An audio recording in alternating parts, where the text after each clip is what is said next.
My ginkgo tree looks very sick, but it's not losing leaves. How can I help bring it back to health? It looks sick.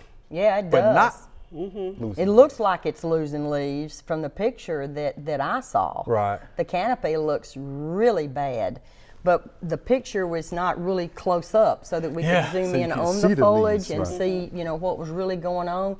And the trunk looks like it's got some kind of streaming coming down, which is indicative of some kind of cancer. Canker, which is a cancer, I guess, in plant world. But so it looks like that it's got a lot of things going on. You know, environmental, you know, could be the pH, could be the watering, but it's a big tree. You know, so it's probably been stressed for a while. Whatever's going on, it's probably been going on for a while.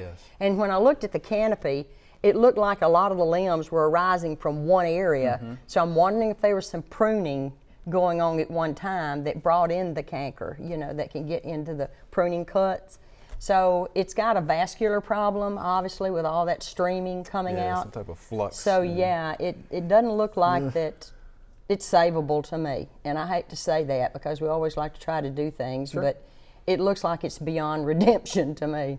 Right. Yeah. I'm amazed that, you know, it grew to be that tall and that old. Yeah, I am too. It's just been, you know, and they grow so slowly. Yeah, they're slow So it's just probably been dying for a long time. And it's now got to the point that the symptoms are really beyond, you know, what we could probably do to save it. So.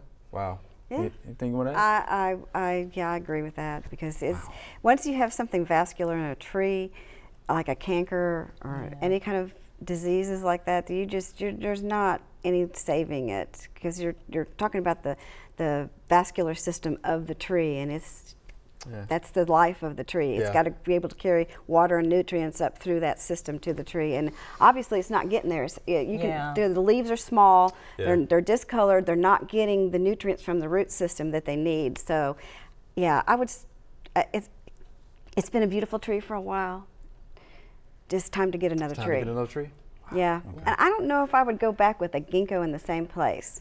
I think I might switch to a different tree. Japanese maple would be beautiful. Okay. You know, because I know they were enjoying that beautiful yellow fall foliage. Yeah, and that's probably why they like it. Yeah, Japanese maple, there's so many of them out there now, you know, to fit in just about every situation. But they like some shade, so I'm not sure if that would be if it's a full sun place. If it is, the Japanese maple may not be the best choice. But yeah.